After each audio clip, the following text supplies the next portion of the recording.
Mazi Aiza Adamazi TV. I bring the name Batanico. I see Kaibia Marateri Neneba. Because Mazania Wiki Matatu Avaki. Abambo Mazema Kanivi Ogenuko Arochukwu. There were Mazi. Yene Bata, we had in Ambu, Quavo. Tabun Ekpe Ibomisi. Ndeni make up Ibomisi. Isiogi and one on Ebata. I mere egwuregwu bịa neta mgba anyị mere egwuregwu ndị village niile were nke wo bịa ndị Ibom isi a anyị abụra na emeziri emezi ihe anyị mere aga na azaza eme ya o nwere ndị bịara akọrọwa aka o nwere ndị bịara buru kọp nwe win ya mere taa bụ ihe dị mbụ eme ọ na-egosi aga arụ za adịkọta ị na-anya taa ị ma abụ na eze arụ nọ ya onye nọchiri anya eze arụ ị ma abụ na onye eze agwụ na ụmụ nọkwara ọ nọ n'ebe a ị ma abụ na ezi Ibom isi onye ajọrọ bịa ebe a ị ma abụ na President General nzukọ arụ nọ ebe a ị ma abụ na National Patrons ndị nzukọ arụ nke m bụ onye n'ime anyị bịara ebe a ndị arụ n'ihu ndị ozi oge ọdọ ma ndị Asaga ma ndị Amove ma ndị Atani anyị ndị nọgba ebe a ị na-egosi ha agaghị na-aza eme obi a na-atọ anyị ụtọ echi iwu nke siriri igberere m ya kpọmkwem ebe arụ nọ ha ma ezukọrọ a na-ego Ekpe ndewo Mazi ndị akwa na-aga obi zadịghị maka ihe emere ebe a ihe obi dị mma na Chineke nọrọ arụ udo gị dị nsogbu adịghị onweghị ebe obi na-atọ m ụtọ dị ka nwa arụ oke Igbo anyị mana ya onwe onye bụ nwa arụ ma na-ekele Chineke na ya bụ nwa arụ onweghị ihe na-atọ ka arụ ụtọ karịrị ikoko arụ ụtọ karịrị dọla arụ ụtọ karịrị paụnd Mazi ndị anyị nwere igwe ụmụ ive ndị arụ nọ na mba dị iche iche na-ele ihe lewe afọ aga anyị egwu adịghị n'arụ asị a na-eme ọ dịghị n'arụ ihe niile a na-egwu ọ dịghị n'arụ ihe niile dị n'arụ dị ma anyị na-asị biko wuo na-akwado ihe anyị na-eme n'arụ wuo na-abịa ma werutaghị n'ọkpa wee tinye aka ma wee tinye gị aka wee tinye ọnụ wee mee ka arụ na-aba ụba na-aga n'ihu anyị chọrọ mmepe n'obodo ya wee obisi ike o jisi ike wee kwekwana ka kọlchọ anyị ma tradishọnal anyị ọ bụrụ ihe ma eburu nke ikpeazụ o mesoro ndị nke mbụ agọza mbutere n'aha Jizọs amen ndewo Mazi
Abamza Ikoku Benjamin, I is upon Adamazi TV, we keep what I have. Okay, Adamazi near Marisa.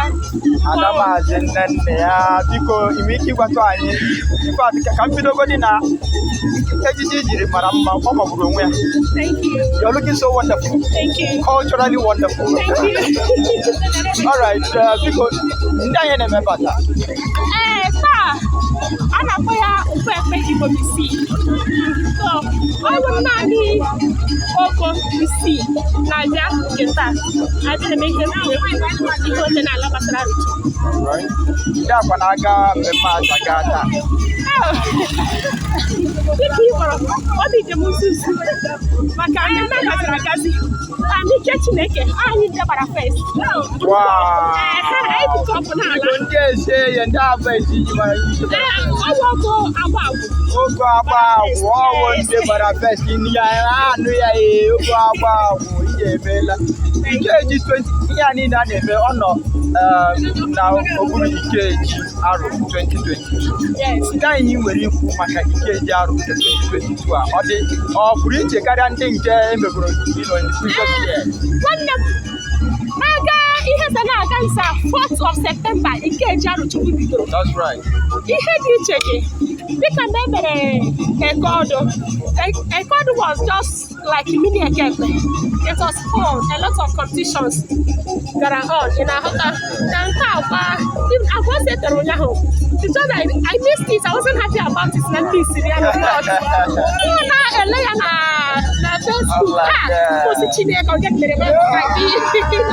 was fun. It was fun all the way. And I didn't know exactly what we can cover. Because I is Adamazi TV, like I said, when the line from Ikeji and Umaru and them balls on the line, then you will go. You were never be teachable now. Oh, my God, you can see the Kelota. Naliani, Arochukwu, Aro Kingdom, the ancient kingdom. Ikonu, unu lọtaka ihe na-esoro na-emepụta obodo anyị ka anyị na-aga na mba dị iche iche. Aja ụdịdị ifuru ndị taa, o mere ebe mbilo ngwọrọ anya efu otu obi cultural group. Yes, ebe ọ bụla tụrụ anyị na-abịa, anyị etere uri, anyị akpọrọ gị ya, ụdịrị nke ọbụla ị chọrọ, anyị na-emere gị ya. Anyị na-egwu egwuregwu kwụsị ya egusi n'ebe ọ na-adị ụka n'ebe ọ na-adị gị mma n'obi. Ka Chineke kọzie niile n'aha Jizọs. Amen. One okay. Mazinda Gime. Mazi Abamza Oko Benjamin Ikoku. I is upon Adamazi TV. I bring him about I say I am Maranya about I must be going to wiki what I have. Avambo Mazi Chima Oko Ogona Omahe Okereke Waka exploit hotel. Mazi Abagi Rakalaka. How Mazi Ikoku name about that. Name about Nkwo Ekpe Ibom Arochukwu. Abụrụ no in the Barafest na mmemme about that. Ndị aga obi dị. Oko obi na-atọ m ka nkasi nwụcha. Ọ napụkwa gị ikoko. Nkasi nwụcha. Okay, biko maazị ewe ndị na-ele anyị ihe a na-eme about that. Biko ndị anyị nwere ịgwa ụmụ arụ nọ na mba dị iche iche na-ele anyị. Ihe m nwere ike ịgwa ụmụ arụ nọ n'ụwa niile n'ihi agụwa agụgụ Igbo ma agụ egega arụ onye iro ogoro ya.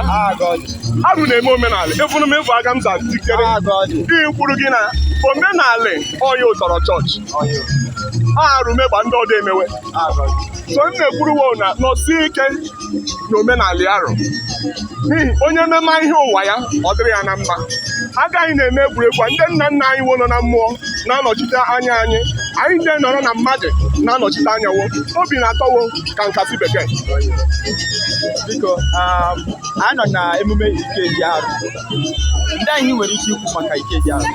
Ihe m na-ekwuru ụmụ arụ na Ikeji Arụ Eke ma warawa ọjị, Orie ma warawa ọjị, Afọ ma warawa ọjị, Nkwo ma warawa ọjị, Omente n'ime ọ na-etigbu ọgbọ ma ọfọ na-etigbu onye chi ya. Ebe ọbụla arụrụ nọ kwuo ma arụ kwuo ma azụ ahịa meriwo ọnwụ ike ameso wuo ma dị ndụ ka nka ruo mgbe ebighị ebi. Ndewo nwanne m. Biko o nwere ndị na-ajụ isi Ikeji Aro 2022 a na afọ ndị nke gabara aga ndị anyị nwere ike ibu ọ dịghị ka nke 2022 ọtọ karịrị sị gị na obi na-atọ m ụtọ ka ikoko atọ m ka nkasị nke a ma aka gba mmakara ndị ọdọ n'ihi ihe ahụ mere m onwe pụsa jere aga pụsa ọ ma dị mkpọgwụma nwanne m.